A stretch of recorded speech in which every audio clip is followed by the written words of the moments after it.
Hi mga mahal, ang ating topic ngayon ay tinatanong ni Limuel. Ang tanong niya ay, Ma'am, ano ang pakaramdam kapag sobra sa trabaho ang isang babae? Yung trabaho na sinasabi ko guys ay yung trabaho na ginagawa mo kapag magsisimula ka na palakpakin ang isang babae. Sa mga bago dito na hindi nakakaalam ng aking sinasabi kapag nagsalita ako ng trabaho, yun po yun. So, ano nga ba ang pakaramdam ng isang babae kapag sobra sa trabaho na ginagawa sa kanya ang isang lalaki? So, interesado ka bang malaman kung ano ang aking sagot? Please keep on watching para bago yan. Kung bago pa lang sa aking channel, please consider to like this video and subscribe my channel.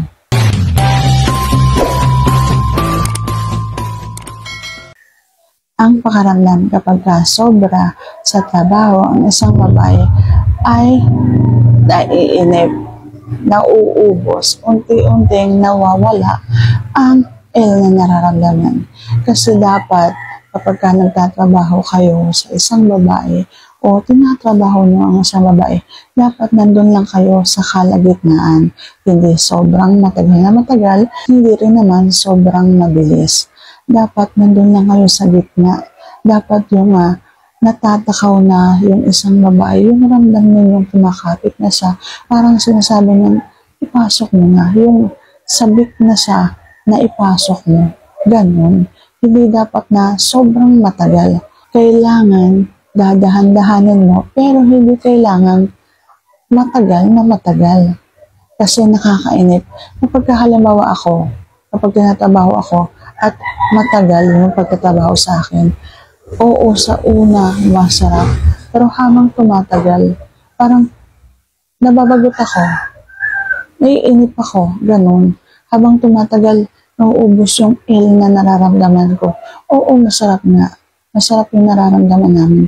Pero parang nakakatamad ng lumaban. Nakakabagot. Ganun.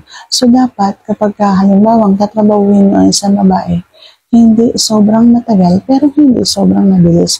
Kung alam mong tama lang yung pagtatrabaho mo para nandun pa rin yung na nararamdaman niya at nakakalaban ba siya.